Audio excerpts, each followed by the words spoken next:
What's the deal, gang? What's up, y'all? How's everyone doing? Yo, Yo, yo. what's up, bro? What up, Good, you? Jake? Good, good. How was your weekend? Good, bro. Awesome. Yours? Good? Yes, sir. Survived. Survived another weekend. It's awesome. Thankfully. All right. Filling up here. Damn. All-time highs today, huh? Fucking Crazy, crazy. bro. Yeah, I feel like it's such a cool feeling as a trader to see it. Yeah. I mean, let's look left. Look. All right.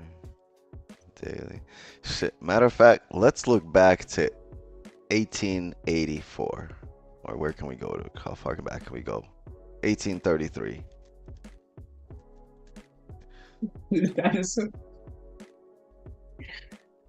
Fuck, We that's we had crazy. all-time highs. Damn, before that, yeah, it was a dinosaur. That's crazy. Wow. What are we gonna do in this case? Well, we got a high created.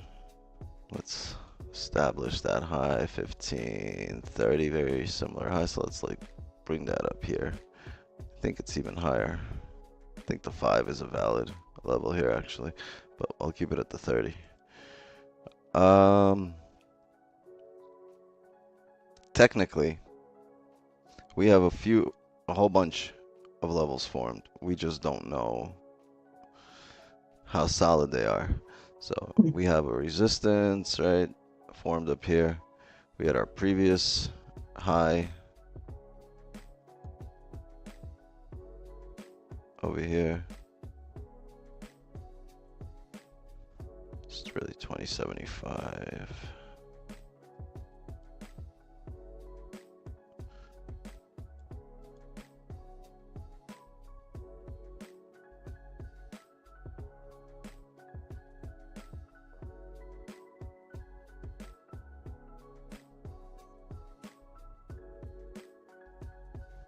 Yes, sir. All right, so that's what I'm looking to tap at the very least as we pull back. And the issue with having buys at this area, well, the issue with having any positions at this area is you don't know if you're going to stop here. But the issue with having positions a bit sooner is, yeah, we've created this higher time frame range, but how do we know where we can see pullbacks to small time frame ranges that we can take advantage of? So a lot of the times those will be the candle closures if you don't have the range there. Let's see if we can point them out. Remember we said wicks are ranges too, so if we can't really break down the closures, maybe we can break down the wicks, right? So let's say this is a higher time frame, this is a lower time frame level, but could be very important, right? Below that and above that are wicks, and between that is a range. Probably on the 5 minute, this is a range. Yeah, from here to this top wick. So there's one, right? So now we've determined one range, probably to here, really to here, but this will work on the 5 minute. Right, that's one range. Bottom of this wick, top of this wick, basically. And let's see where we bottom out here. And then we'll see if the higher time frames can respect these areas. You see, this is where the candle initially pulled back to. Now, we can take positions as we drive back in range, but we're going to need a 4-hour closure in that case. Well, in any case, I believe. So we're going to see this hourly candle through because I want to see if this 4-hour closes bullish or bearish, right? Market opened, it flew up, never flipped, but now all these orders that were above the all-time highs have been grabbed, and I think it drove up until the point where it can pull back into range. That's where I think it drove.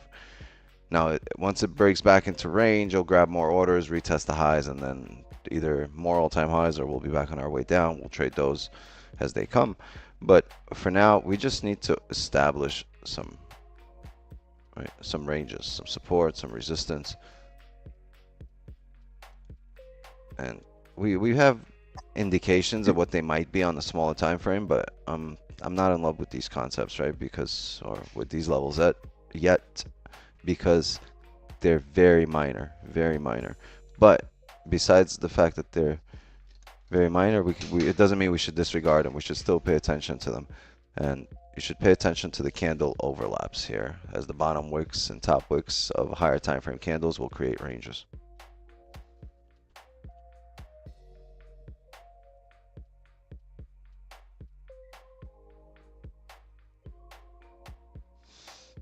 I mean, you still see price action, right? We'll draw out ranges that were just created. You'll still see price action within them. The the issue is this price action aligned with the way we trade?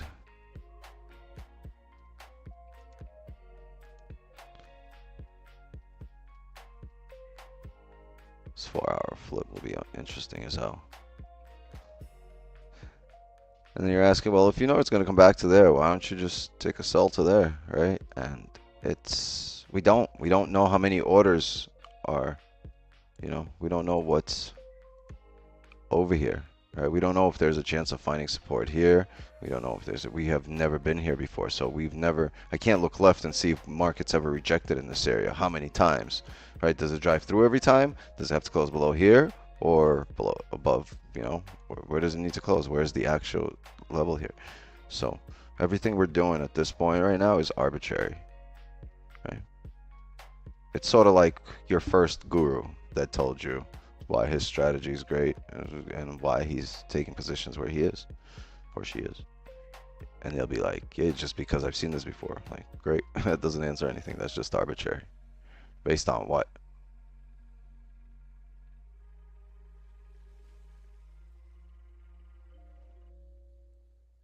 Wick's got to start working. All right. What does that mean?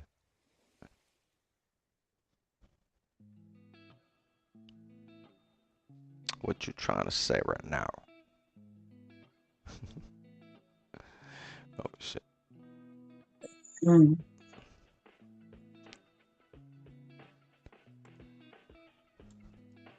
Yeah. First guru talked about the MACD. Yeah, but why?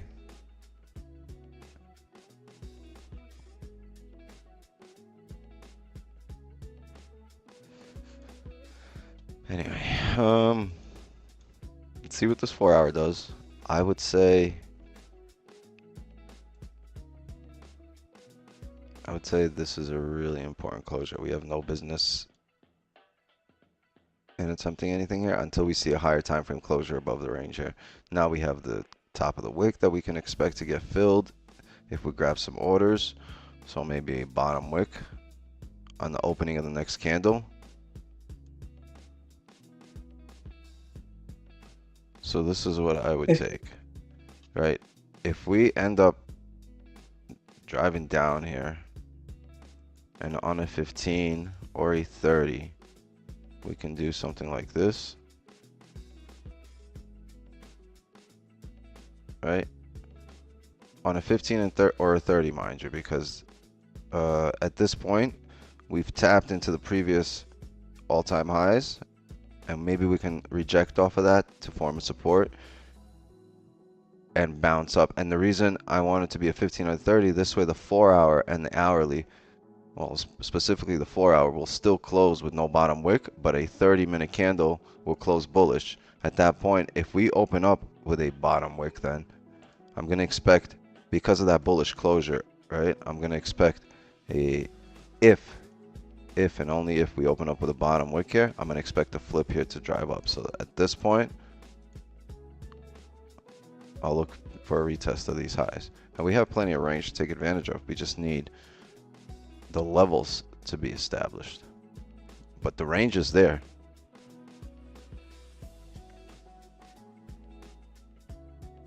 Yeah, I thought we were pulling back before we have that massive push out. Lost a lot of for me, but it's my bad. First time trading at all-time highs and really fucked up. Yes, no trading at all-time highs. You could trade at all-time highs just after after new levels have been established.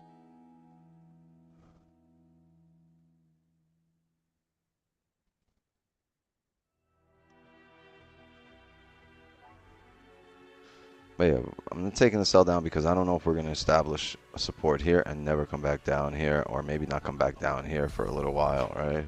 Maybe we'll find support and just, whoops, do this and roam around here, and right. But you get the point. So, any questions? Anybody want to say anything? No? Free to open up your mics. If you go to the hourly, this is kind of, I just want to see if you think this is valid.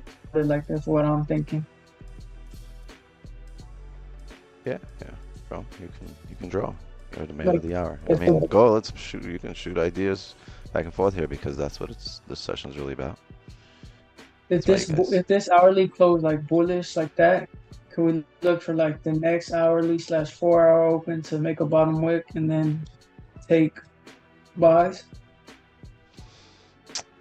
And it'll be like an onion kind of. No, because you can't. I won't take buys there. Yes, maybe onion and yeah, the 4 hour flip, but it won't be just the hourly. I'm gonna need that to be a 15 or 30 closure before I can take that hourly bottom wick, right? Because Okay. so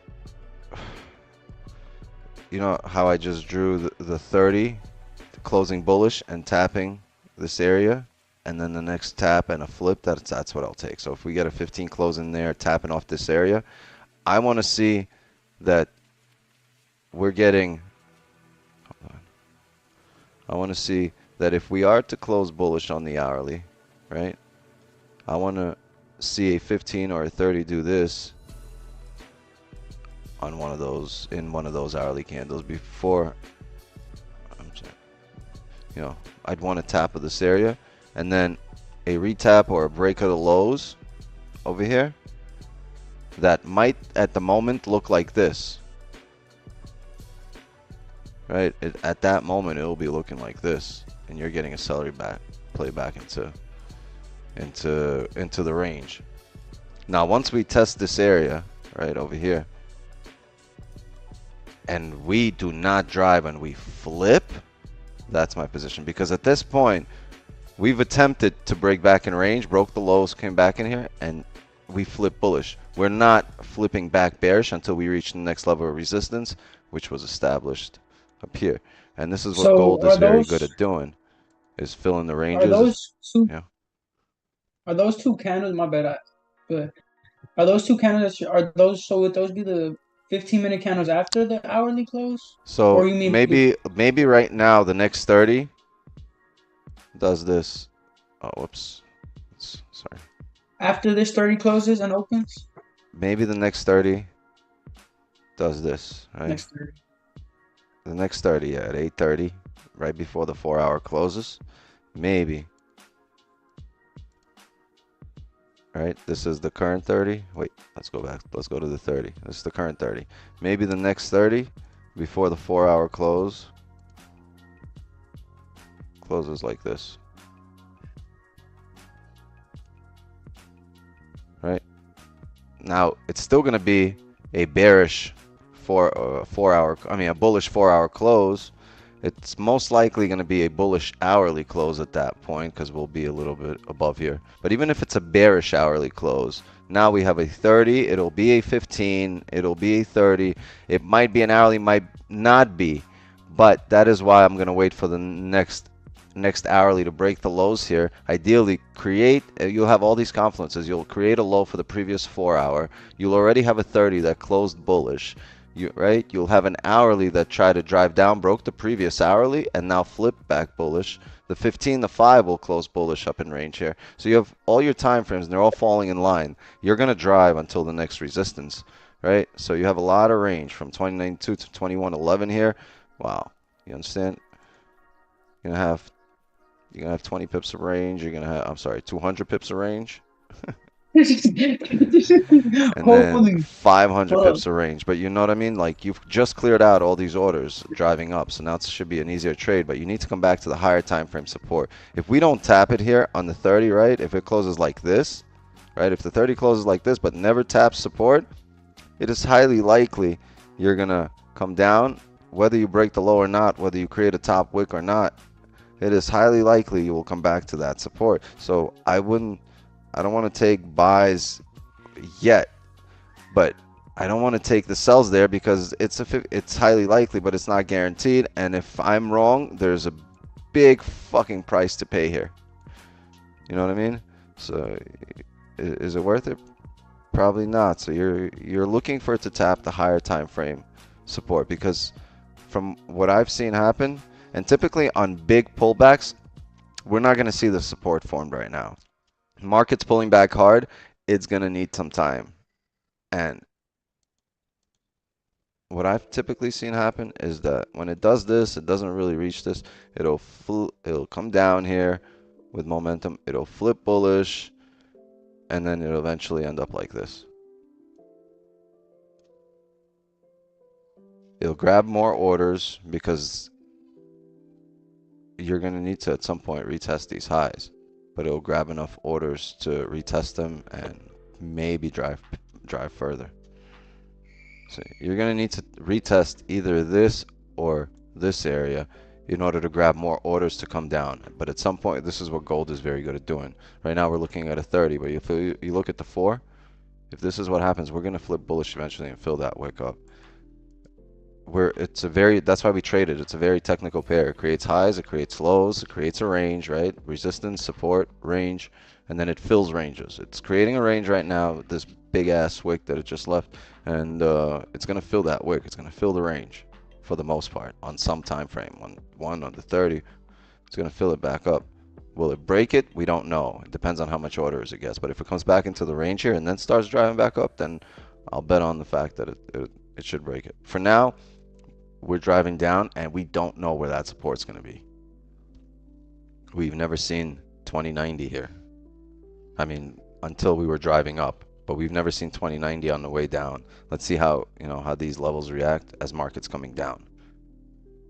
Because now the next time we're driving up, we've already seen how the market drove through here, right? So we might get something very similar to this, right? The last time we went from, which was at the beginning of today's session, right? Last time we went through here, this is what we saw.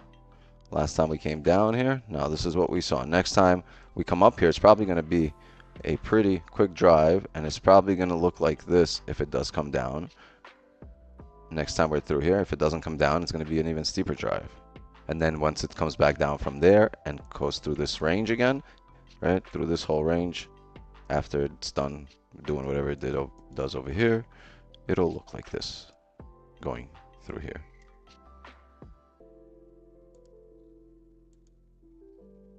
All right, so pay attention to what it does here because the market will mirror these moves once we establish support.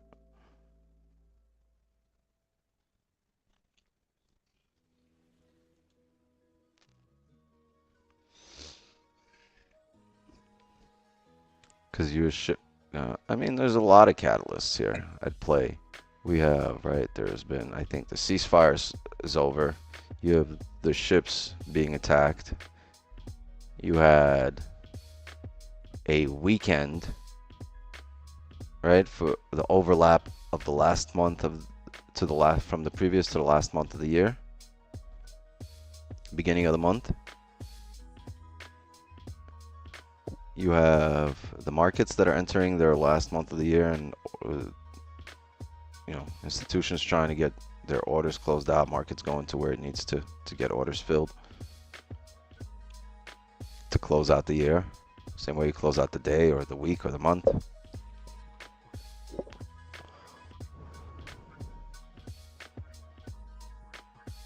So it's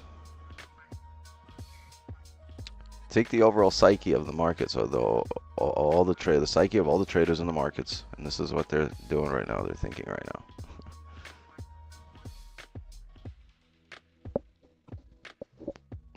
All the algos, everything combined.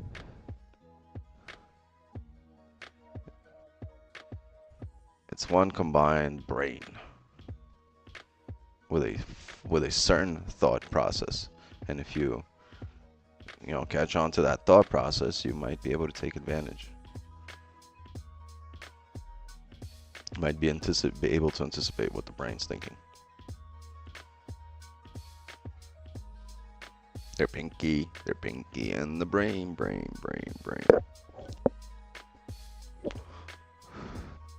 And you had, excuse me, you had the weekend, right?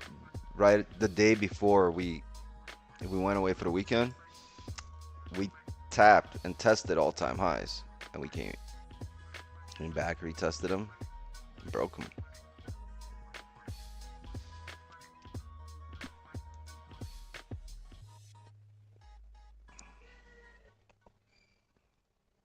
Plus, you had Don Swing running. That's Bro, the done. entire industry, I think, was It's in that crazy. swing.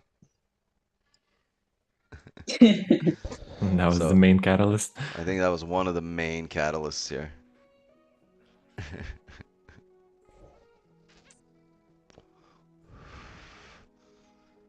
Sir.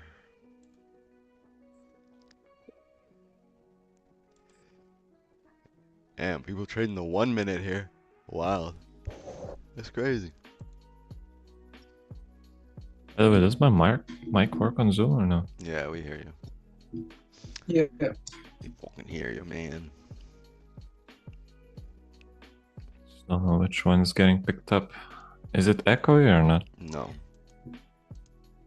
Sounds clear. Alright. That was your chart analysis in the clubhouse. A to M? I thought that was Adam. Oh, that is Adam, right? Casino FX, that's Adam. See, now I could put a name to a face. Or a name to a screen name.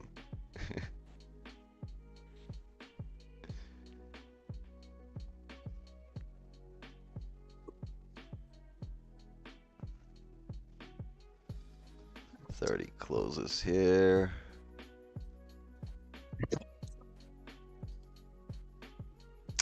What I will say though is if we close like this on the 30, sorry, the 1 hour, but we don't tap either 2010 or 2075 here, or 2110, that's so weird to say, 21 something, 21 anything. Anyway, if we don't tap 21 anything, yeah, and a lot's gonna depend on the next top wick, next 4-hour top wick. Or bottom wick, the next 4-hour, beginning of the next 4 hour. I want to see how we open up on the next 4 hour, because we might come down, tap these areas, start flipping bullish and look for buys. We might come up, tap 2110 and start flipping bearish and look for sells.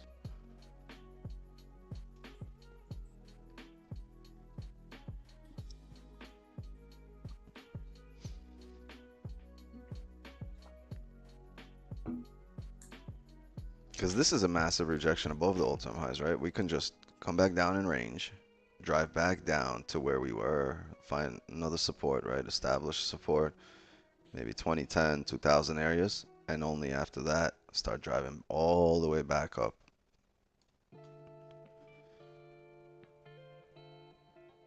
Because we don't know now if this is the new all-time high established, right? This was just the initial push off the month. Might be the rejection to drive all the way back down, but I think we'll retest some of these areas before.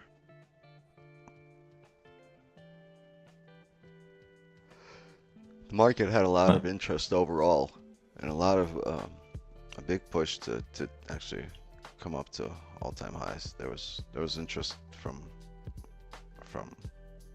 a lot of institutions to bring it up.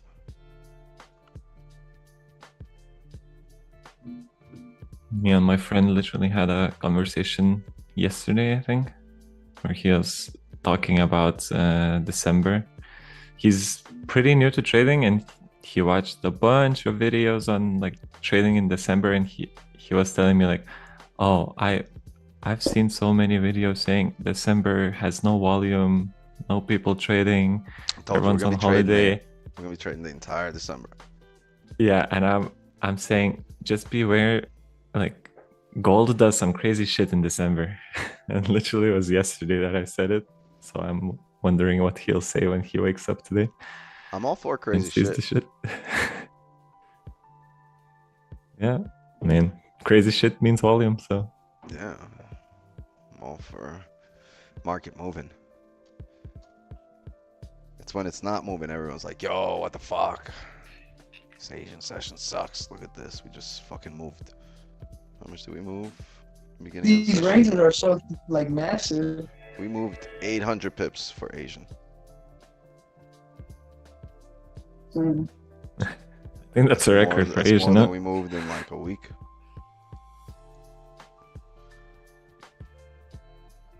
Last time we had such a movement on Asian was when after FOMC or some news. I don't remember what was it. At the start of summer, I think, no? When we opened up with the 300 pip 1 minute candle. Oh, I think that was when, no, when the war started. I think when Israel just got. November 7th was, wait, let's go back. November. Oh no, I think there was one more like at the end of spring or at the start of summer, something like that. Because I remember that was the first time I blew my accounts, like my safe accounts that I couldn't even over leverage on. How do you blow a safe account?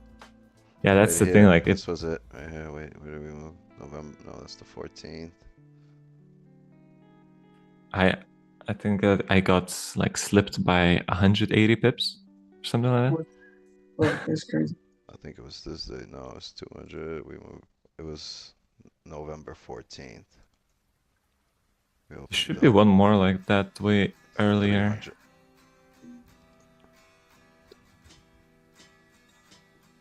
This was wild. October 12th. Let me see if I can find that specific trade I had.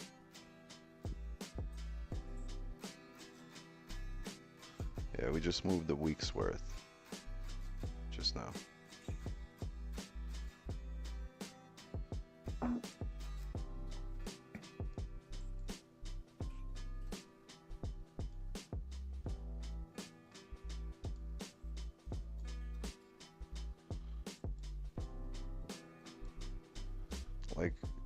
Like, this is typically, this is the extent of our chart, right? So typically we'd be looking at it like this. Like, this is how zoomed in we typically trade. I typically trade with maybe about 200 pips of range on screen. This is 250 pips of range.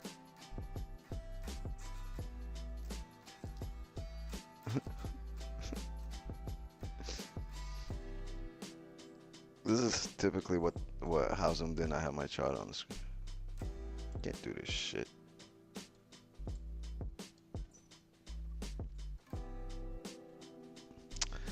Yeah, I don't mind if you guys trade here, just be aware. Beware. So, 30 closed. 15 closed bullish, no bottom wick. The issue is everything else is bearish, so I highly likely we're gonna keep coming down here. The 30 no top wick, but the hourly has one, right? So it just filled the range. Should continue down.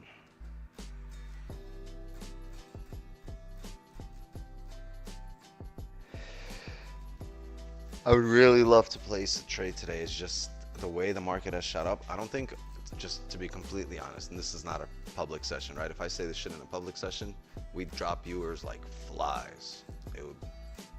People would dip like someone farted in the room. Like, we would be at like 300 viewers right now. But I don't think we're gonna have a trade tonight. I think I'm looking for one. I'm actively looking for one. I will look for one until our time here is up. So if we get something set up, I will take it. I'm not disregarding this new range and all-time highs. I'm actually very keen on taking advantage of it. I just don't think time-wise, I think there will be constraints in how and when the hourlies and the 30s will conform support here and give an indication of a trade. But if they do, I mean, well, yeah, we'll absolutely take one. We need to see how we react at 2075, the previous high.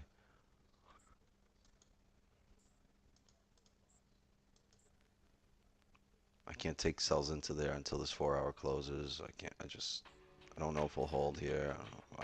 We've never seen 2089. We don't know what the market will do here.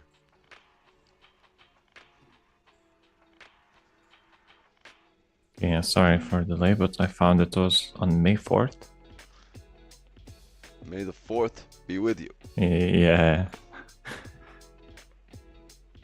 I cannot scroll that far with the 5-minute chart, but I think that's the one. Because Yeah, the market opened with 300 pip push with no bottom, with no nothing on Asian. I don't even know if I can go back that far on the hourly.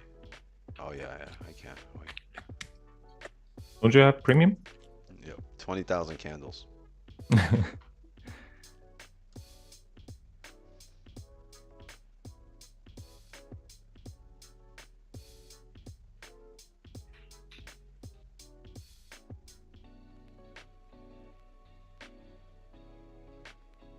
Yo, where the fuck am I? You're in April. For some, hold on. Oh, I get it. Yeah, no, we're in May of 22. Oh. That makes a lot more sense. Here we go.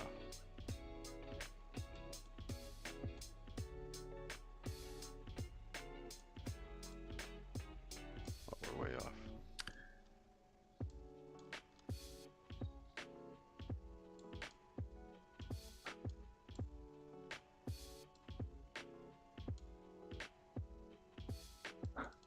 Oh yeah, first as the candles opened up here. Wait, where is it? Right here?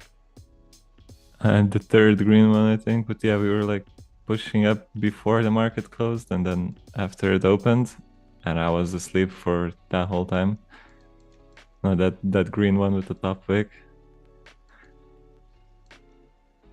Oh wait, for me, May 4th is this one. Yeah, this one. Is that May 4th for you? Yeah. No, but yeah, when this opened up, it pushed in 1 minute.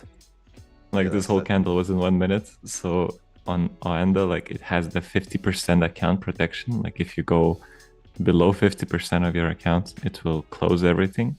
And it has never failed until then. And it managed to slip 180 pips or something like that. I need some candles to print down. Let's go. Bring it down. Bring it down. Come on down.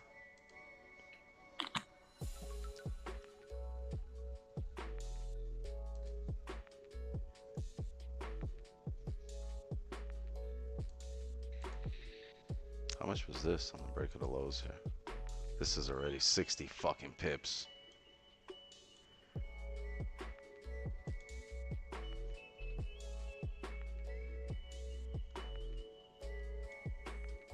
The 5-minute candles.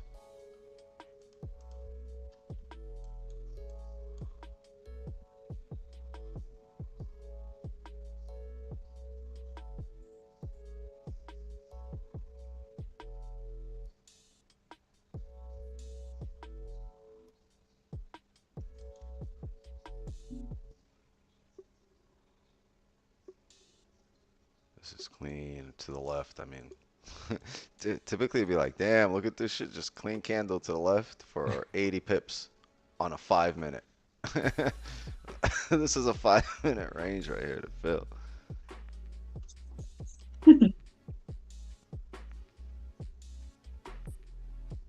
Yo, we form a support here and break it. Look for positions. Form a support. Yeah, I'm at break even right now. It's so difficult because, like, you know, any mistake here is like 60 pips. Just the shitty entry here is like, boom, 50, 60 pips and drawdown. It's not even a mistake. It's just, just an understanding that I don't want to sit through that.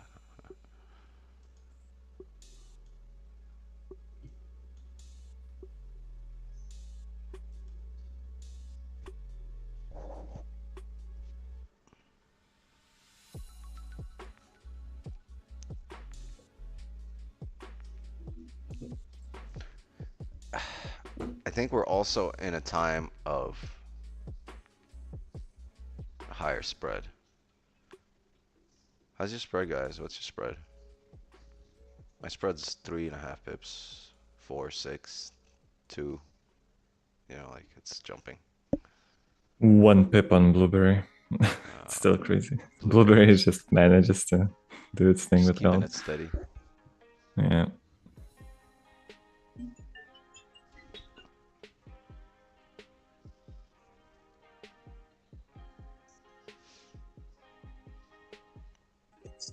I'm also very tempted to just before I open a position with my broker, I'm gonna do it like a 0.001 or 0.01 just to make sure it's able to activate. Oh yeah, did you get any response from them? They said we're looking into it, and then That's yesterday it? I emailed them. I was like, "How was the look into it?" And then they never replied. Damn. Well, that was yesterday. Wait. It was the weekend. So what broker are you using? I'm not disclosing that info. Not yet. Not yet. We're literally in private.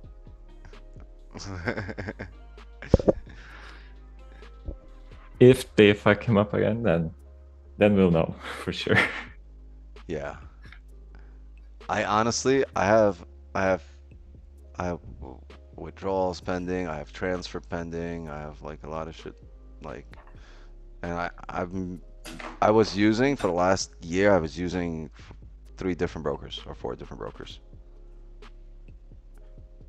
and I've withdrawn from. I'm not even going to see. I don't even want to name the brokers I've withdrawn from. Like, I don't want them to be like, oh, we're not working with that guy.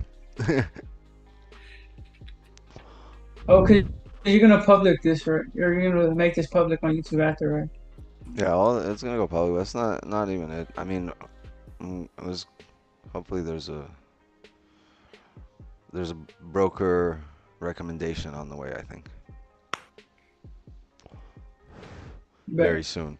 I think we're gonna try to get Devious on the same page. That'll be crazy. I mean, for now, you guys are gonna be able to trade the PAM, I think, with Don. Wait, you're in the I think US. even if you're a US client though. No, you're in the US. You can't. But eventually.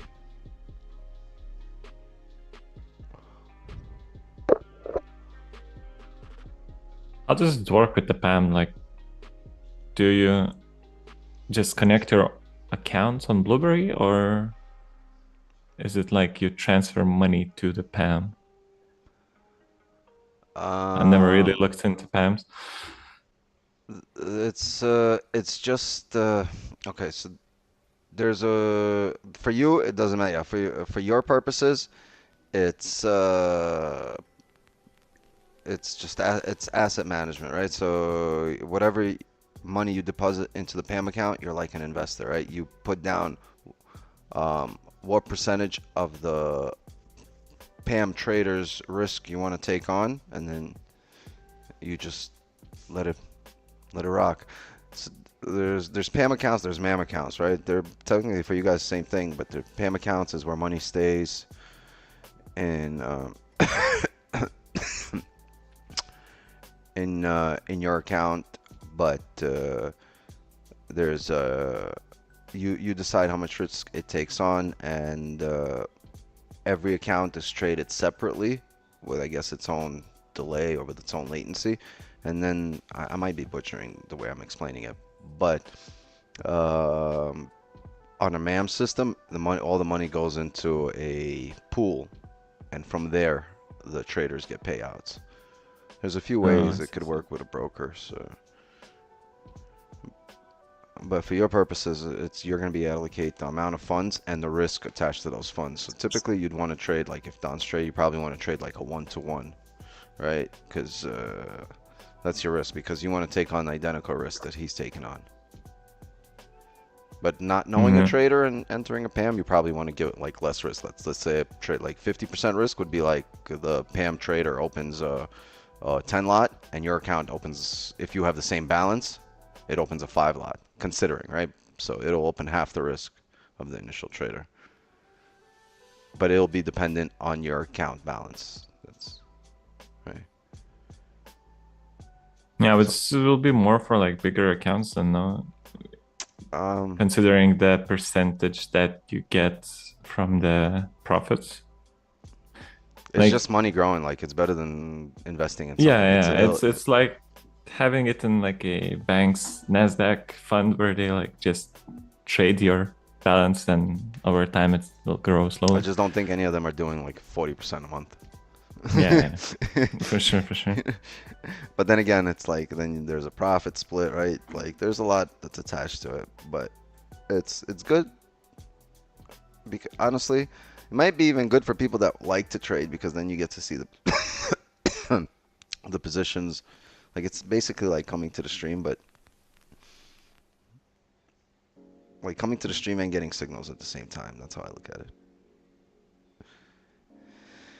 It's just Got it. because you get to see that like if there was no stream, Pam would be like it would be valuable for you to see the positions where they open, but the stream is also explaining why. Like everything in unison, I think should be like it's very helpful to people. Besides, it'll be making money.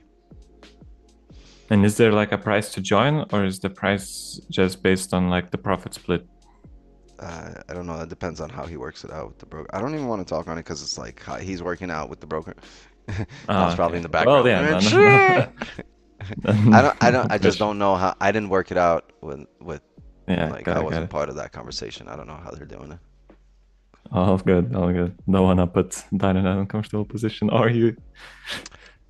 I know how they work. I just don't know the specifics of his deal with the broker and what they're doing.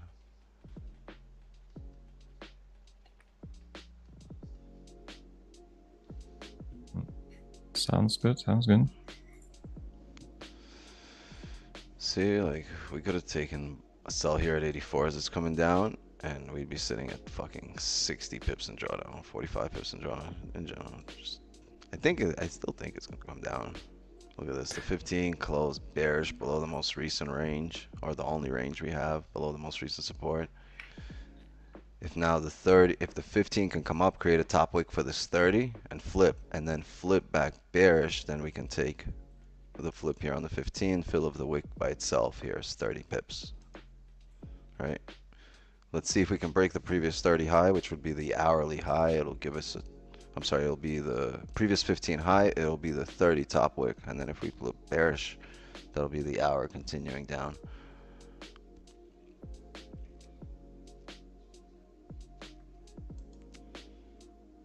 I entered at 94.6, and like it looked like we barely moved. I'm like, I'll put my stops to break even just in case. Yeah, partials. And I look at it and it's like 80 pips in profit. I'm like, okay, I'm closing out. It looks like we barely moved, but like, yeah, on that push down, I took partials, but it's crazy. No, but yeah, this was a smaller position. I had stops at 21.12.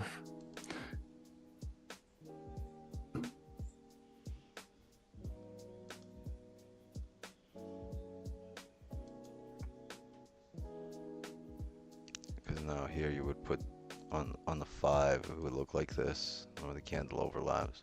Now this 5 respected it, broke that previous 5 high. If this was the hourlies, right, we were looking for sells here. But this is only a 5-minute.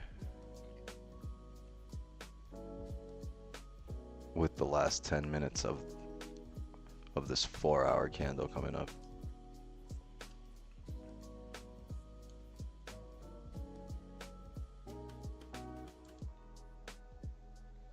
Or how long the volume will last, though. Will it stay all the way through? This is the initial push. I mean, I don't know. We'll see. Volume might last all day, all night. We don't. It might drive all the way down. Might retest the highs. It should do all these things. It should drive down and retest the highs, depending on the order.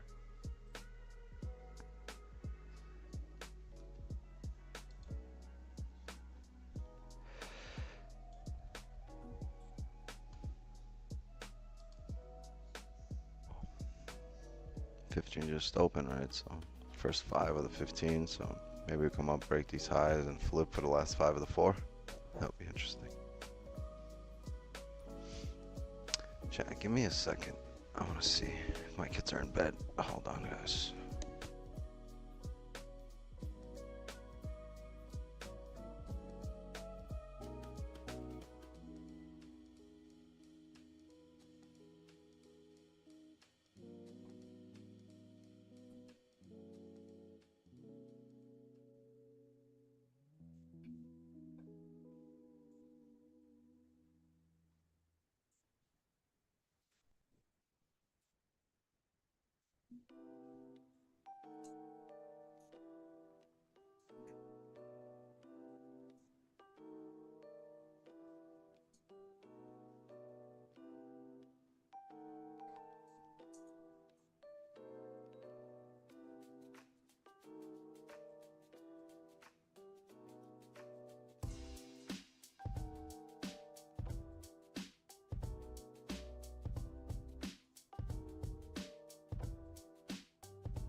They're not sleeping.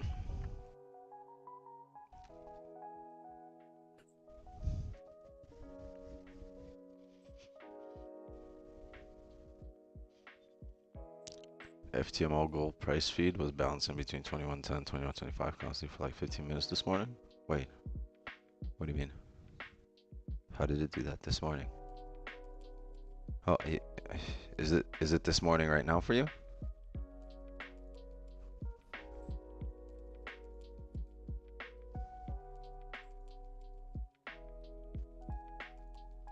You're in like Australia or something, right?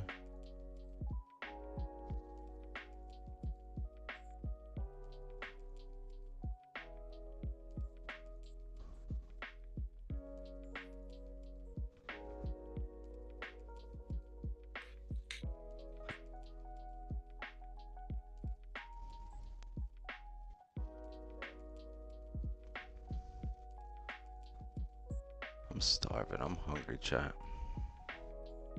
What should I eat?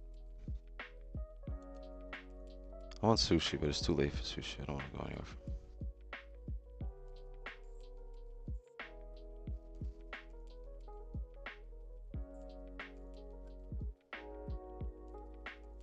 Chicken nuggets?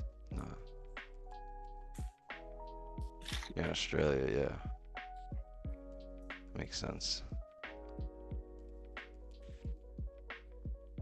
Sushi open till 2 a.m. in Vegas? Yeah, there's sushi open till probably 2 a.m. here too. I go to a restaurant.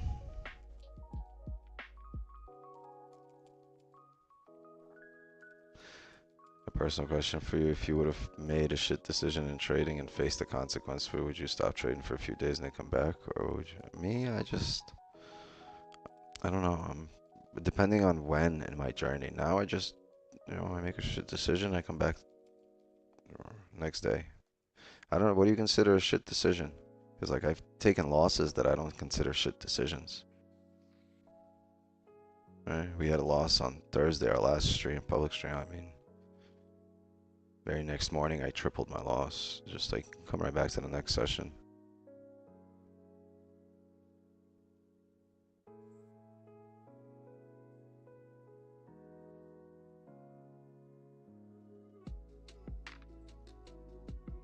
Damn, Captain. Want me to go all out? No, like it's gonna be 10 p.m. after I'm off here. I'm down to throw a steak on a grill. Gotta be a congratulations thing. Yeah. Honestly, I don't have a grill right now. I moved into this house and fucking destroyed the grill. Well, I didn't destroy it, but it got destroyed on its way here. I gotta go get another grill.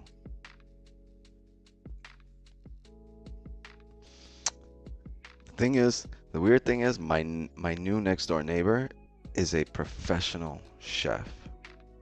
And he's literally cooking. Like yesterday, he came over with ribs and mashed potatoes, and he was like, "Hey, neighbor."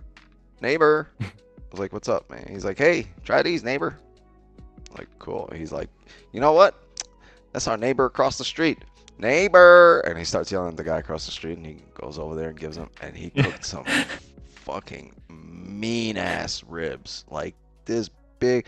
I'm telling you, like I've never had ribs that just melt. I heard people say they melt in your mouth. No, these shits just melted. I took a bite. I was like, damn.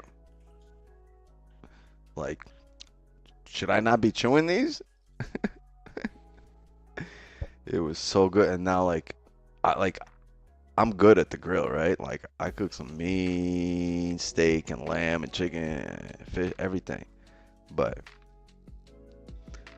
I don't know what he's doing on that other side of the fence.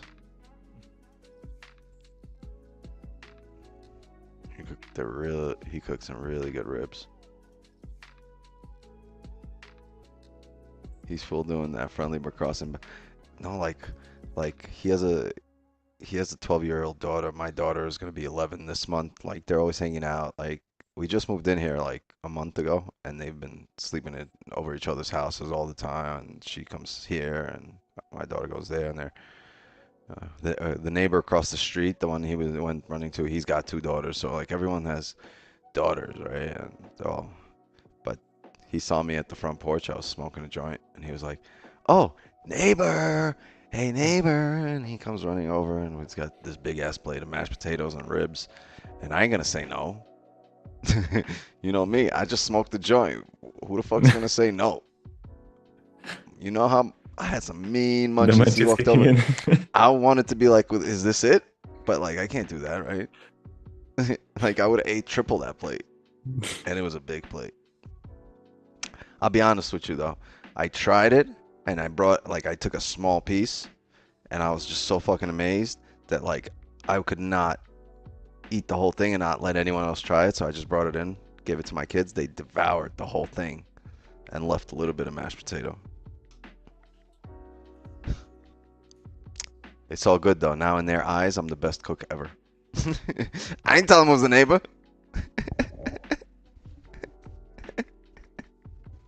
Like, here, kids, I just made this.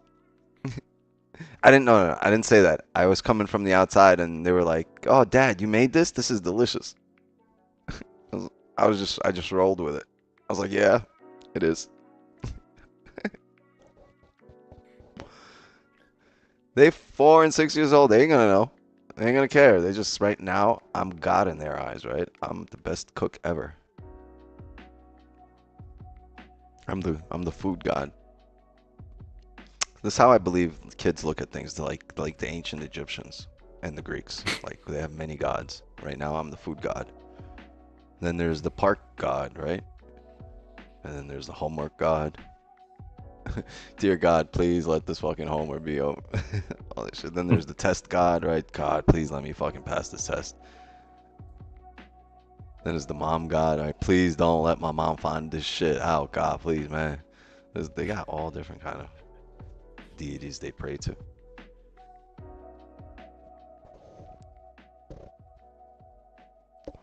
And neighbor sounds like a big W. Neighbor, hey neighbor. He was so funny. When I heard this shit, I almost fucking choked on my joint.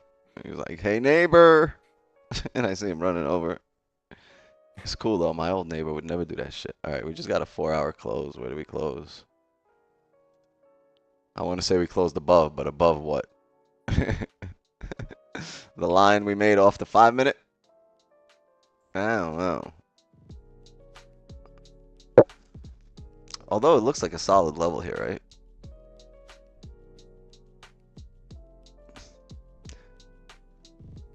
We did close bearish on every time frame. If we break the 30 high and flip bearish, I'll take sells.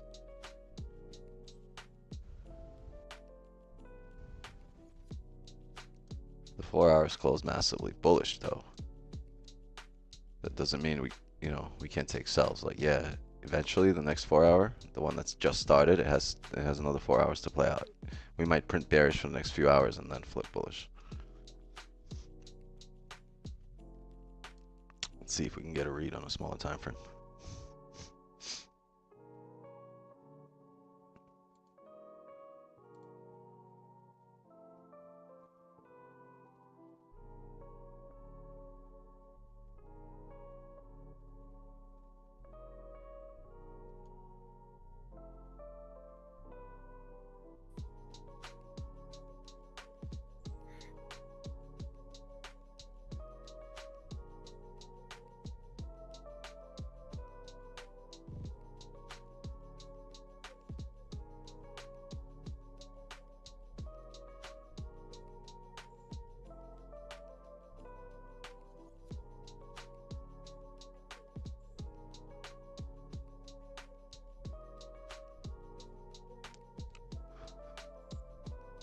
What my stops be for the sells if we take them?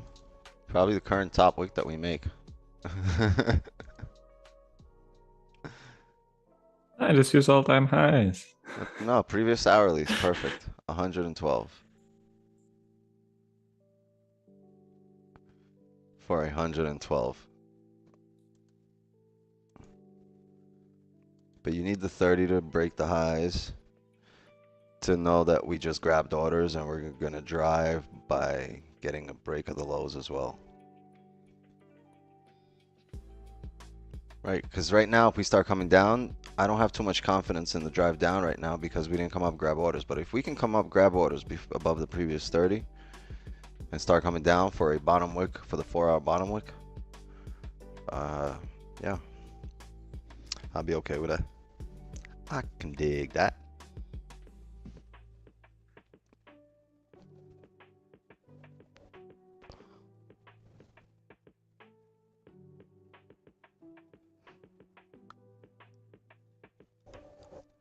Oh man, completely forgot I had a phone. Haven't seen you in a long time, dear friend.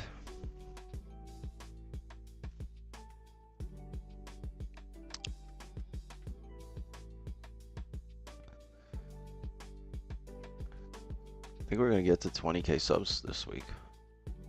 That'd be dope. 19,816. Yeah, so precise. YouTube. Wait for Don to post his 1000 pip runner on social. He'll He's gonna bait in a bunch of people. It's perfect. Perfect for the 100K subs. I think he's got 100. Did he get to 100K followers on YouTube?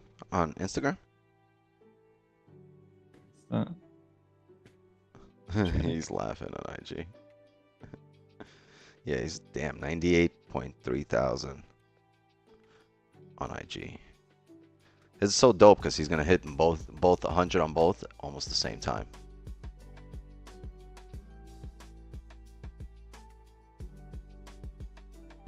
two birds with one stone. It's perfect timing for that trade. And to end the year out. Like, perfect for Devious. Well played, Don. Well played. He got almost the same amount. I think he got more pips in on money. that swing than for the year. True. But money-wise, like, I think he got almost the same that he got last year in December. Oh, last year he had like 100K day on the 27th. I said the 28th, Yeah. but it's the 27th, and then he called me on the 28th. He's like, yo, I did a thing. I was like, you did what thing? Yeah, no, he got like He's what? like, yeah, I did a thing. I was like, cool. Really cool. And he just posted 123K. Yeah, but that was one trade, one night. This was like, that was like Yeah, 5 yeah. hours. This was like A weeks. week. A I think week? it was a week, no? A week I or think 2 we weeks? entered at the start of the week. Oh, there you Let me go. see, I entered as well. Can check.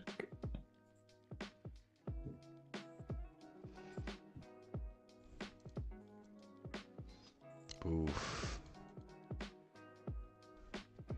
Damn, it's hard to see anything now with the candles being so squished. We entered on the 27th. So yeah, 1 week trade. Crazy though.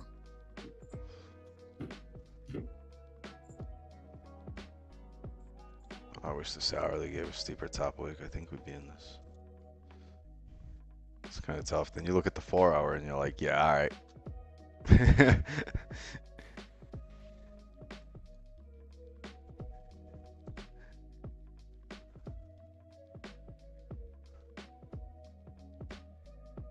The market just like, and we close this. I just don't see us topping out just yet. I think we'll have to come up. This might be like, typically this is the volume, the volume for Asian, but I think we might get a drive after Asian here, like when Kieran is doing his inaugural stream. He's when he's doing the pilot today, the pilot episode for his stream. I think you might get a move at that time.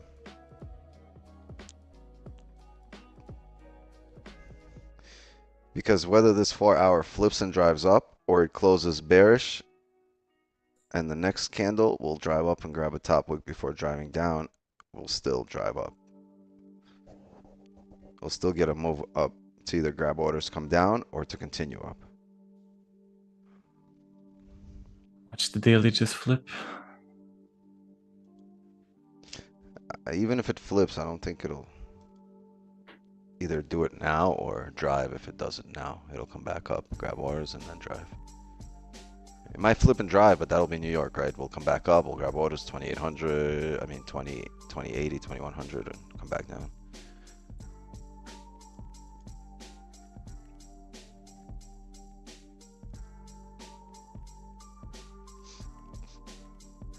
Let's see, we might have positions here in about 15 minutes, 10, 15 minutes. We might have positions in 20 minutes, we'll see.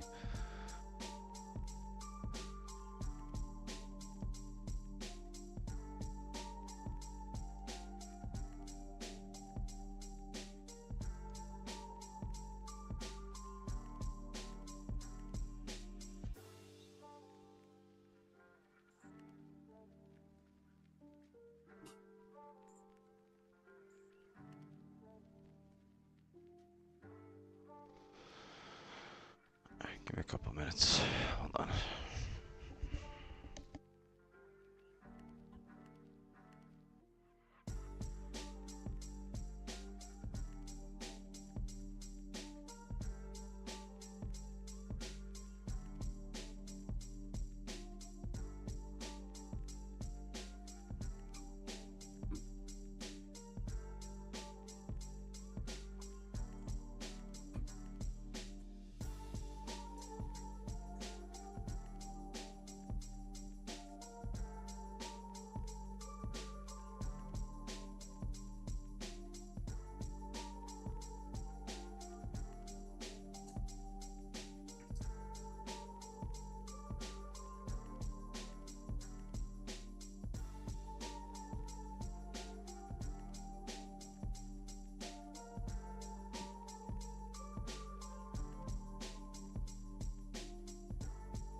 Are you guys in trades right now? Besides beef? I'm still in the zone. Yeah. Besides you.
Is gonna close here right now.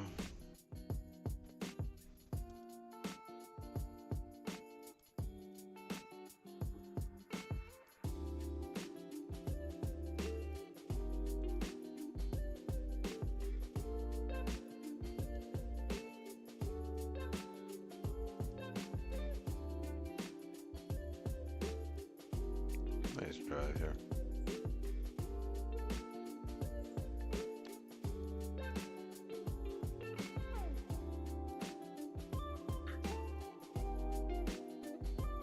Two on the bottom wick though.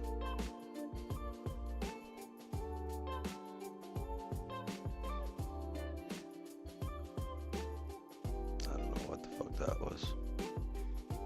No bottom wick on the 15. We're gonna wait on this 30.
Yeah, stops are wild. I'm looking at any situation here. I think the previous hourly would be the most sensible. If we make a top wick, start coming down, maybe the current candle top wick. So if the 30 closes like it is right now, and we get a top wick above the previous 30 and then the break of the current candle lows on the hourly, right? That would be, previous hourly would be 148 pips. So current candle stops probably around 50, 60. But I'd also manage risk really quickly. I'd probably be break even at around, yeah, 20 to 30 pips here.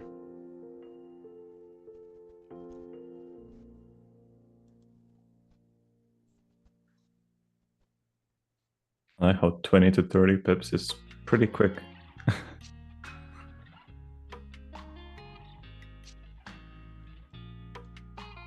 In this market, yeah.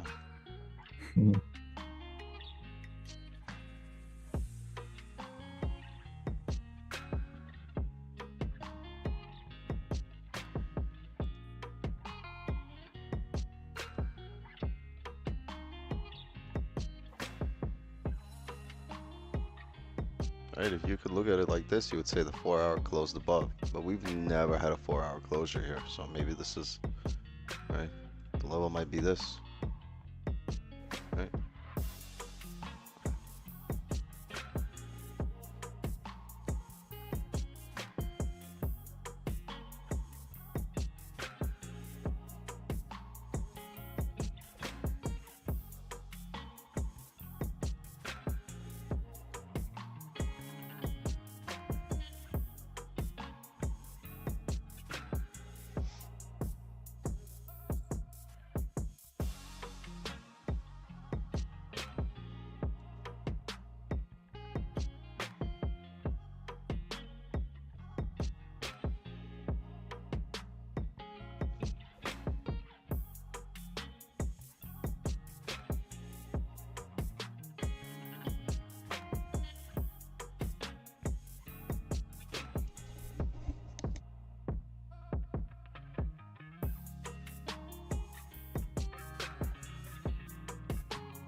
Sorry, forgot I was on mute. I'm gonna drag that evening though. Let this 30 close. See, maybe we have a bottom wick.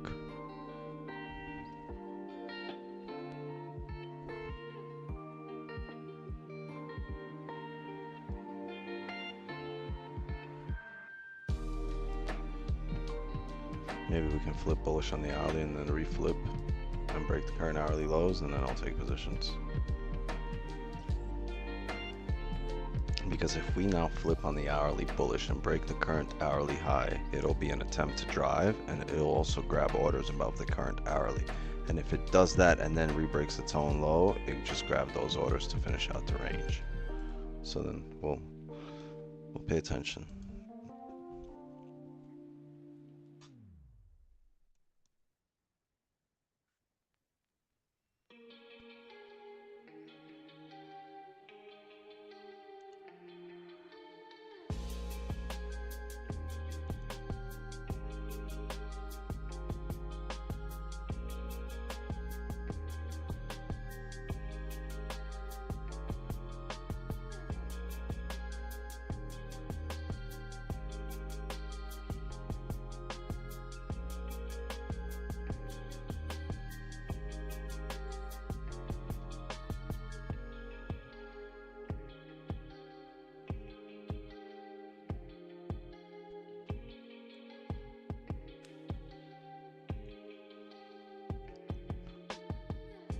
Market has come up 800 since the opening and come down 600.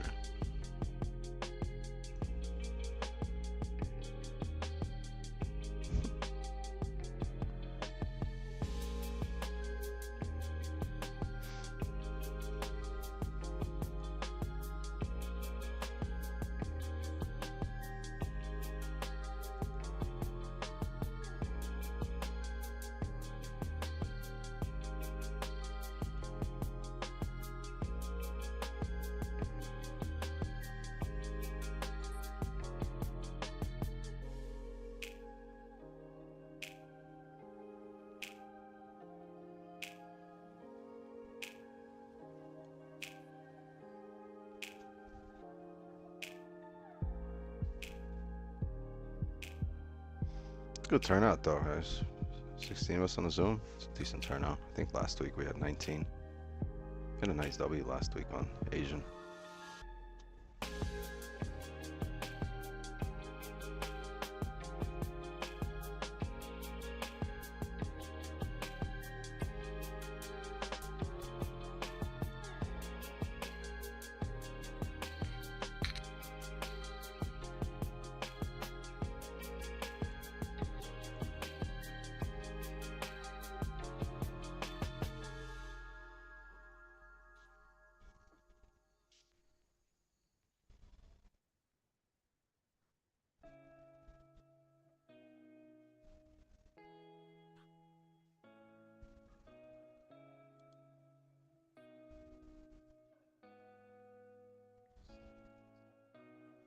Three minutes here for the 30.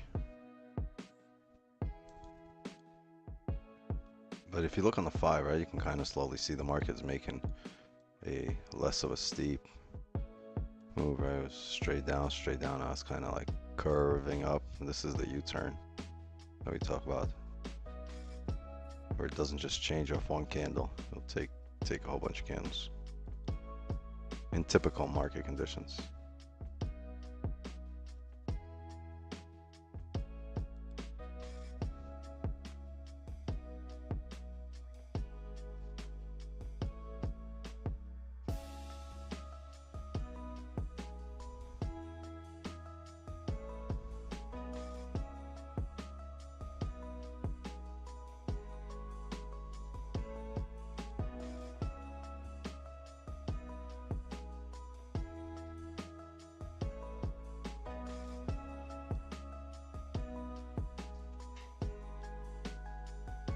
This 30 might not even close bearish.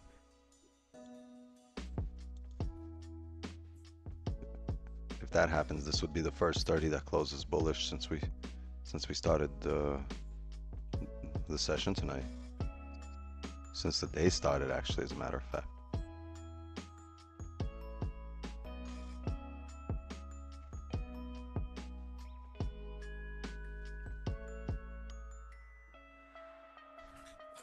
Yeah.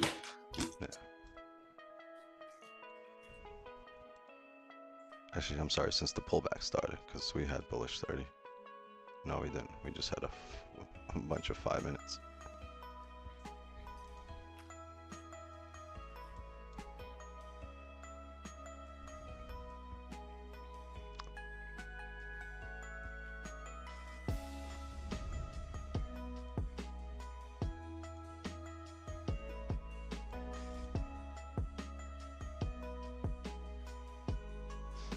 What would be interesting about a bullish 30 close is that if then after that we come up, break the highs, the same concept on the hourly applies, right? And it would, at that point you're gonna have it's gonna be a 30 celery. Because now if you close bullish, you create a support. And now if you come up, grab a top wick and break that support, as we're driving heavily bearish now on this hourly, or in the last hour and a half, 2 hours. Yeah.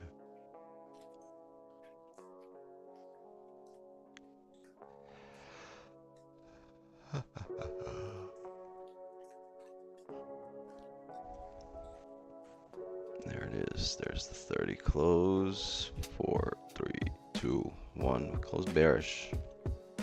Gladiator like.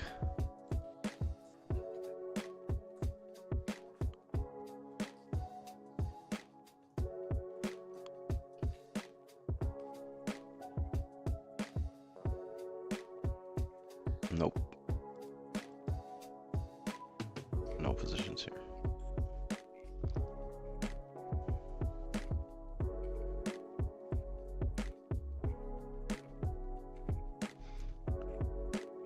Right, because it looks like a smaller time frame motion playing out here. Now if you respect this area here, you can still drive up. And if you do drive up, this is probably the next area. So let's see now if we can close below here and then grab a top wick to here, in which case I'll take entries. But for now, it looks like a flip to at least here and then eventually there. I'm looking at numbers like 84, 90, 90. I'm like, damn, these big ass 5-minute ranges. You gotta be used to it. You know, just like when Trump was around, just like when we had, you know, the election, just like when we had the Ukraine war breakout. Idea of expanding ground operations into the entire Gaza Strip. You see, that's what's on the news right now. So, many catalysts.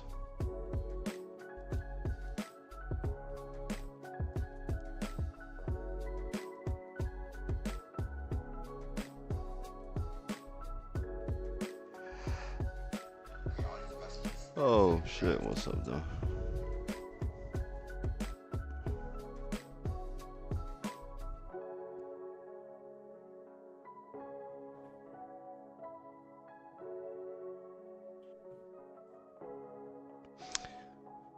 Kind of worn out too. I was all excited at like 6 p.m. tonight, like 6:30. I was ecstatic. I was like, yeah, new levels. We're forming new ranges all the time. I was all excited that like my excitement is like worn off.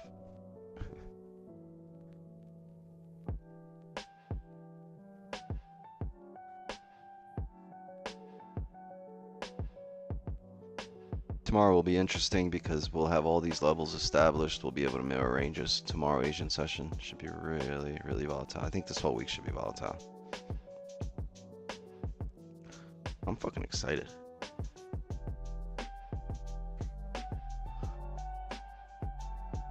I'm also trying to get this large scale figure. This Funtime Freddy, Funtime 5 Nights at Freddy's. Funtime Freddy figure. Imagine you walk into my office and fucking you see a 7-foot tall bear statue just like this. It's like 7 feet.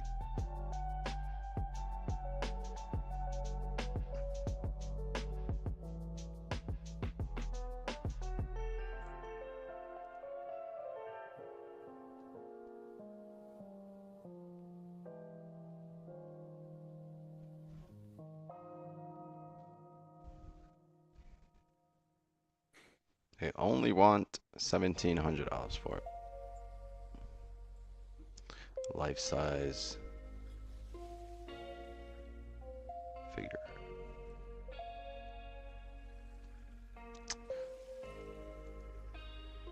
As long as it ain't moving. Or I wanted a moving one. I'd get a moving one. Shit, if I get a real animatronic. Damn. Oh, this one's not it. This one's 48 inches tall. So this one is 4 feet. I'm talking like a 7. So yeah, it's the cheapest, 1,700. I think a 7-footer is like 8,000. Damn. Did you see the movie? I not yet. want a real animatronic.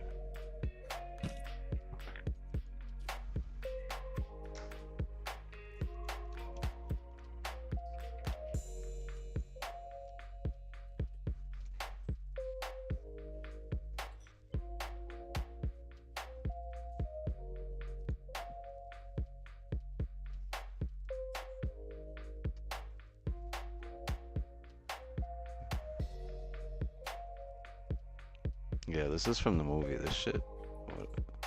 Right here. It should look like this. I want one of these, life size. I saw this one creator that makes them like life-sized.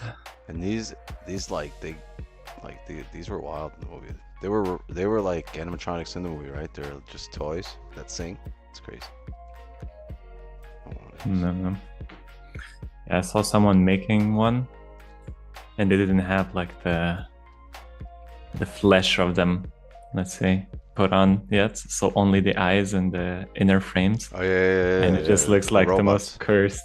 Yeah, it looks so cursed without the. That's what I want. I want them side to be covers. like half like gutted out with like the robot pieces inside, so you can see the moving. What do you call them? Not the clocks. The mechanism. All the winding stuff. That'd be wild. If it could just stand there and just have all this shit winding inside.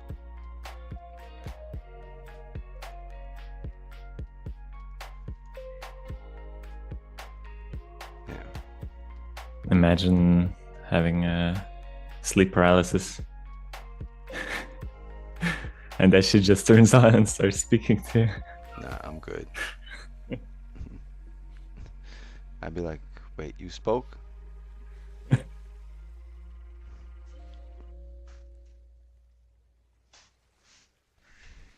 I'd be out.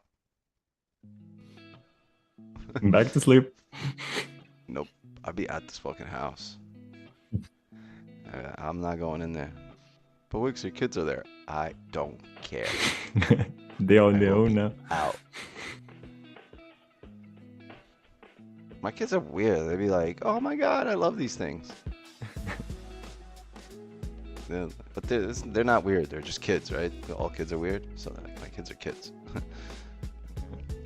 They'd be like, Still be kidding. And they talk. This teddy bear talks. This giant fucking 20-foot teddy bear talks. And the chicken.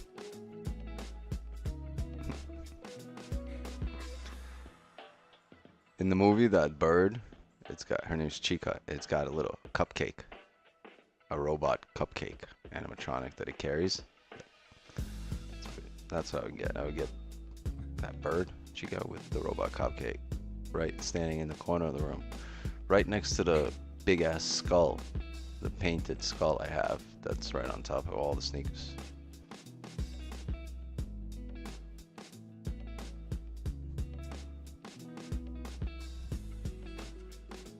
I have a lot of free wall behind me that I still haven't hung anything on. Fill it up with anything. Yeah, I wanted to fill it up with like OG posters, but hard to find them. What kind of posters? Go print your own. Make your own OG posters. So a lot of places you could order some, but I'm thinking of ordering some neons. Some neon lights. Oh yeah, that too. It's like, because the shit my behind me, room I is- made it, but it doesn't work. I don't know why it doesn't work. Something wrong with it. It looked dope when I made it, but for some reason it stopped working. And then Yeah, if I just get a neon sign, you don't even have to make it. It's already the colors and everything. So what is it? Is it like just like a plastic type tube, or is it? This behind me, that's just the indoor-outdoor LEDs. That's like the shit you lay along like the sidewalk to light up your sidewalk, like in the house, light up a trail. It's indoor and outdoor, and you could bend it however you want. It's meant for you to like spell out names and all that stuff. Mm-hmm. Yeah, on the box, to when you buy it, it's got like love, the word love curved into. So I was like, all right, I'll do my own word. I did that and it stopped working. Do we have a flip here? Right. Yeah, the 15. No, the 15 no flip. 30 no flip. Was it the 5? Yeah, the 5 flip.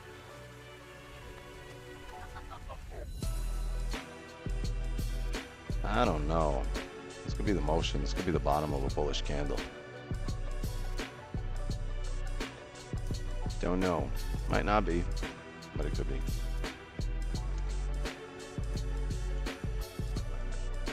Yeah, the way this 30 came down initially, the hourly barely has a top wick. I don't know, maybe the momentum's scaring us, but I can't trade here. I have to wait now. The way it looks, I have to wait for this hourly to close bearish. I'd have to wait for the next candle hourly to break the high here. And once it does that, I can trade a flip.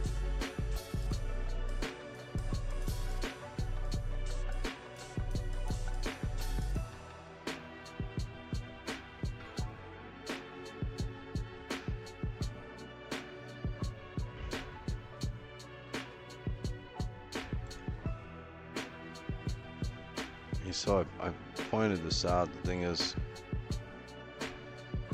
like I said, we might have the motion playing out here. Oh, whoops, that's ugly. I don't know why I did that. And this low right here.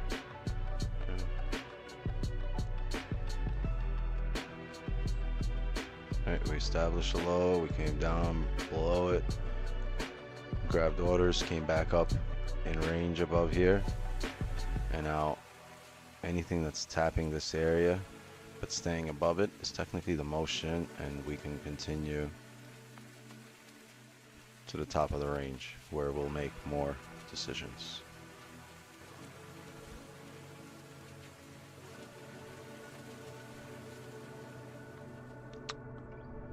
And ideally we can close, like I said, bearish on the hourly here, and on the next hourly, if we break the previous hourly high here, we'll grab orders above here and then flip. I'll take sells.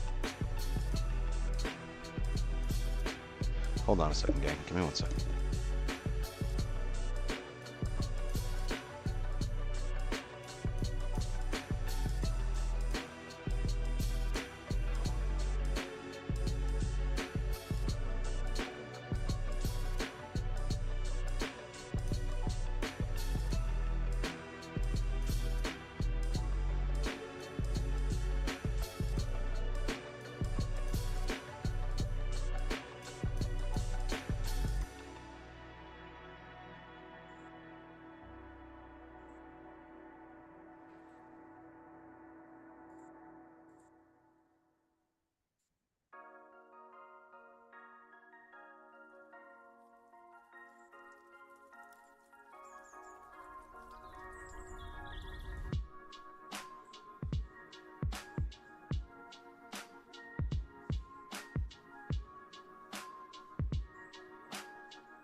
Jake goes back.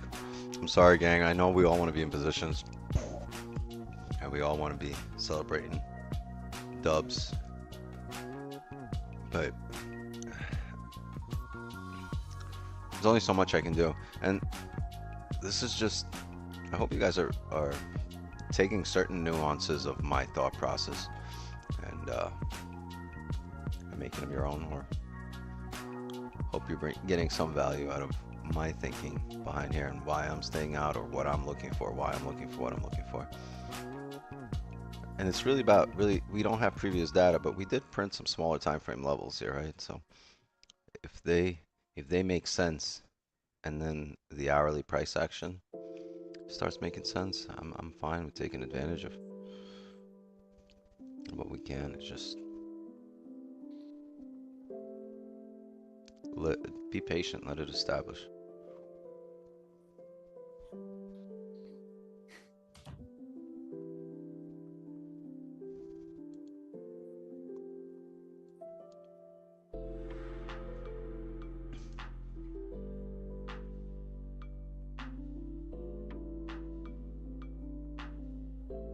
How did the Kansas City game go? I missed it. I know they were up versus the Eagles. I really like Brock Purdy. He's fucking good. I don't know how San Francisco keeps winning out with quarterbacks. Just year after year, they always get a fucking quarterback.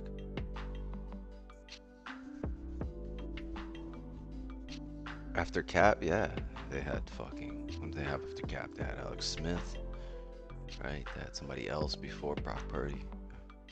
I was thinking about this earlier. What do you think has higher probabilities, trading or sports betting?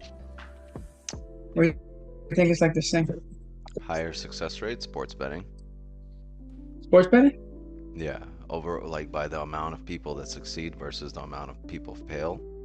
I'm sure more than 2% of people are sports bettors, like successful sports bettors that are making some kind of income.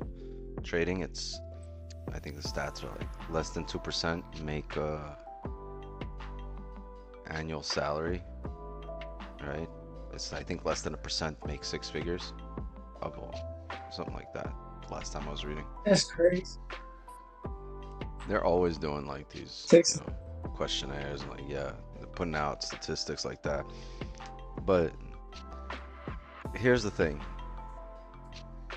Once you find a better success rate than that in gambling here, you're better off doing this. It's just gambling has a higher success rate, right? But if you're trading and you're a winner 80% of the time, then your success rate is better than opening up a business probably, because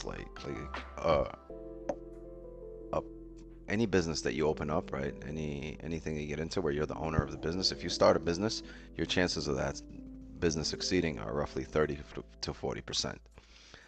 If the chances of your business succeeding are 30 to 40%, but chances of your next trade succeeding is 80%, you're better off trading than opening a business.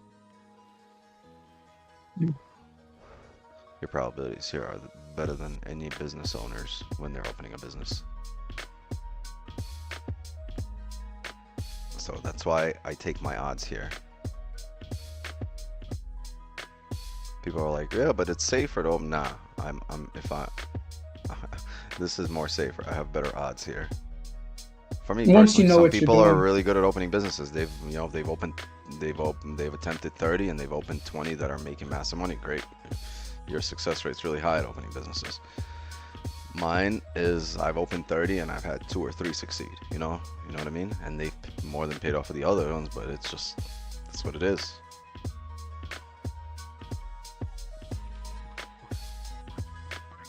I didn't open 20. I've had to my name that I've opened businesses probably like around 10. And it's true. See, I think I'd say 3 did decently well. So yeah, like a 30% success rate.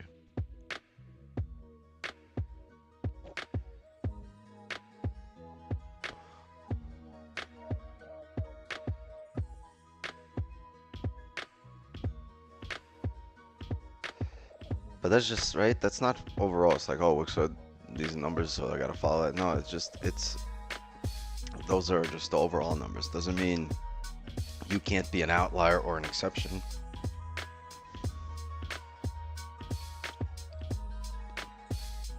I would say that you're in the best place possible to be the exception because like I said, I didn't have none of this shit.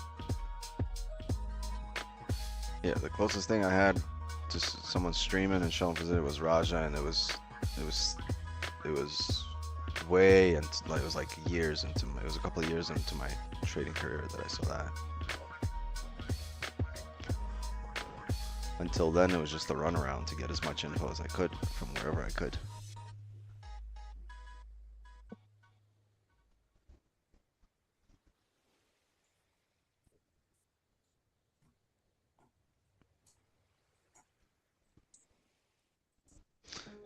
Yeah, you guys don't forget, this is the Sunday Unfiltered. You guys can all open up your cams and mics. None of that is blocked. If you guys ever want to, like, come on, Better do roll it, do it on family. a Sunday, and it's a lot easier to hold the conversation than to just type stuff out. But I wish like, we had more discussions for these all-time highs.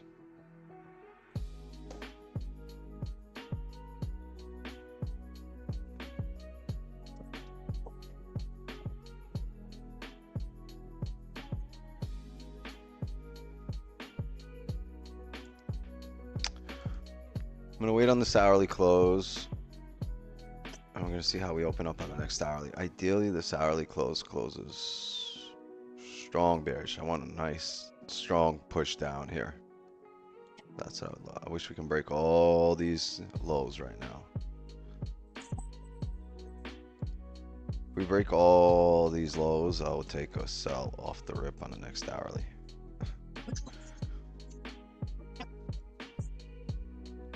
And the reason I would do that because we have 10 minutes left, right? If we just drive heavy down right now in the last 10 minutes, I think the momentum will take us down to the next support, next higher time frame support at 2075.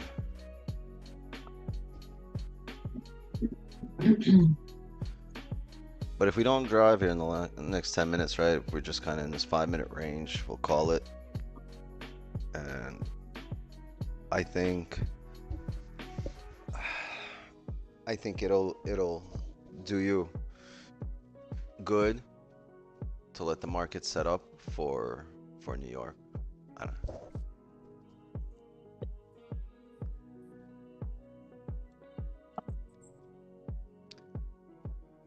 Like I feel bad for for the streamers coming out. I don't feel bad, but I can see what like they're gonna go through. And it's hard to break down all-time highs when like we're still in all-time highs, and after this we'll be at all-time highs, right? For the next hour, and the hour after that it's kind of like it's gonna be no new breakdown, but it's all new info, right? This 4-hour might flip, right? 4-hour looks pretty, but this hourly closing bear.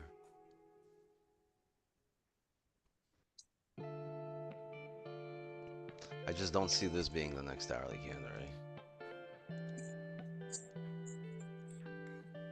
Don't all of a sudden see it doing this. Oh, whoops. Right, I don't see it. All of a sudden this. We're gonna have to come back and grab orders here. So if it does that, it'll break the previous low to grab orders, or it'll continue the drive down, and this is just the top. It'll be a top wick. So, it's market rarely does this. What it's more likely to do is, if it is to be bullish, it'll be a weak bullish closure, right? It'll be much weaker, and then you'll have a steeper wick, and this is kind of a retest of the lows, right? It'll be on a smaller time frame, it'll be a double bottom, so you guys call it, on a 15 or a 5. It'll be a rejection of the previous low. This would be nice, but it's gonna take a whole bunch of candles.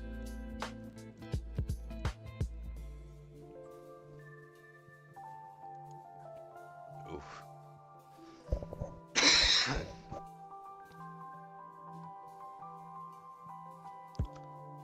If you get an hourly closing bullish, And the next hourly right now comes up. If we can tap 2095 and flip bearish, that would be interesting on the next hourly. 4-hour flip, right?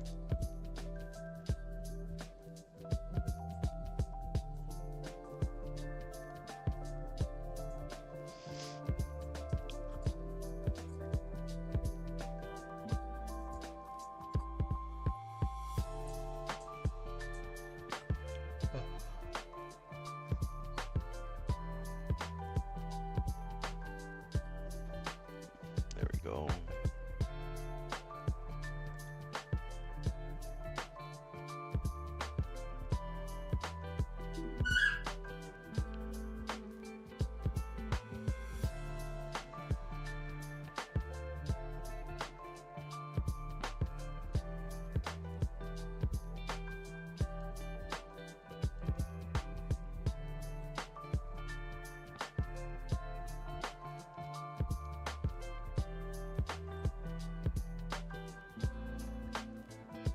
Also key here, right? The hourly time frames. Excuse me. The hourly time frames are printing, right? Lower highs, lower lows. You had a lower low, lower high, lower low. Now you didn't get a lower low, but you're still getting a lower high. Then we go to the 30. We've switched. Now you're getting a higher low, higher high, higher high, higher low, higher high, right here, higher low. So once this can switch, not just from the 15 to the 30, but from the 15 to the 30 to the hourly to the 4-hour, then you're in good hands when everything's making a higher high and a higher low.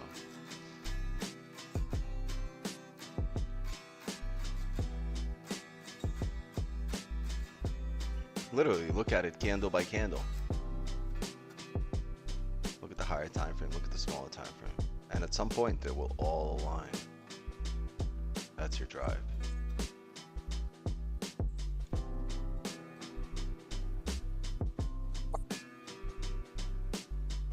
Could the 4-hour candle now take over? It can take over, but we'll still come back down, grab more orders. Right? Because eventually the 4-hour might look bullish, but do I think this is the drive up? I don't, no, not really. I believe the next hourly will have to still, because the hourly's about to close, right? Do you think the next hourly will just drive up and no bottom wick here? I'm pretty sure it'll grab orders. Or it might drive up, no bottom wick, and then you can look for sells as it flips to come down, grab orders. This hourly closes bullish, which you take wick entry on the break of the lows. If this hourly closes bullish and we break the lows, I will not take a buy because I'd want to see us tap 75 in that case. If it taps 75 and then flips bullish, yes. But I need to see the next support tap before it drives up, and it hasn't done so yet. If it establishes a support here, then I'll wait for candles to drive up and then come back down, tap this support, and then drive up. But that's what I mean by establishing a support, not just trading off of it, but let it close and the market will drive up, we'll come back down, tap it again, and then retest the highs. I don't think this is the drive up. It can be, yeah, right? We were really bullish to open up the market today, right? It looks like we're gonna fill this whole wick up, but not the way the smaller time frames have printed right now. It's gonna take some more time. It's gonna take a closure, break of the lows, more closures coming up, another break of the lows, and then drive up.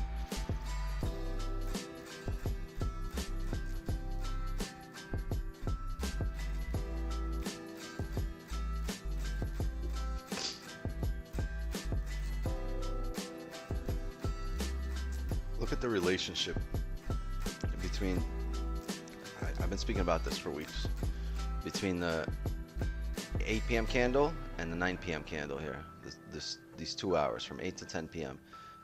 Typically, if the 8 p.m. rejected off a resistance, the 9 p.m. will drive further. But if 8 p.m. closes at a support, 9 p.m. will typically close bullish. And then you can kind of see, all right, then now we've established the support here. 9 p.m. closed bullish during the volume overlap, right? Now, let's see if we can stay above here on the smaller time frames. And how do you know you stay above there on small time? You get multiple wicks come down here, but still end up closing above 2088.16. You'll get, right? You can get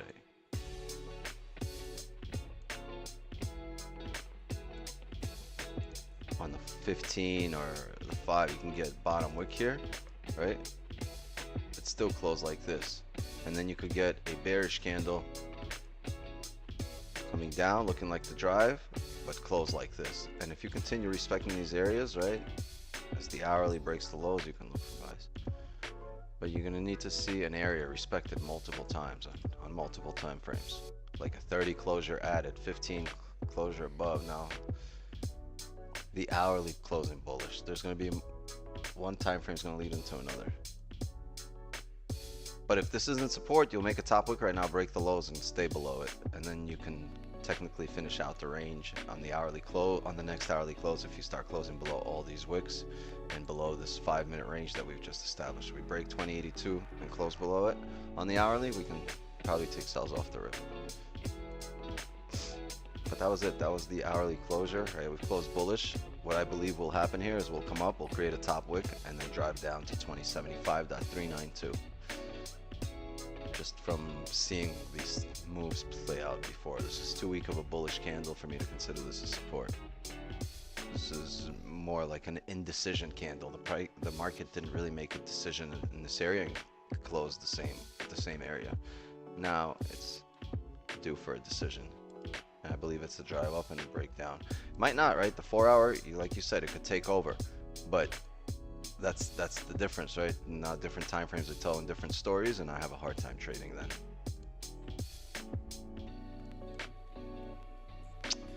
Chat, I think I'm gonna call it a session here because we're gonna sit here and watch price move. I'm realistically not gonna take a trade until I find a strong support. That's not to say you can't, that's just to say my thought process is telling me, hey, stay out of this until there's a higher time frame support and then act off of that. Chat, you guys are awesome. If it's your first day, don't worry, we'll get a whole bunch of trades in, they'll be fine. If your first day in the private session.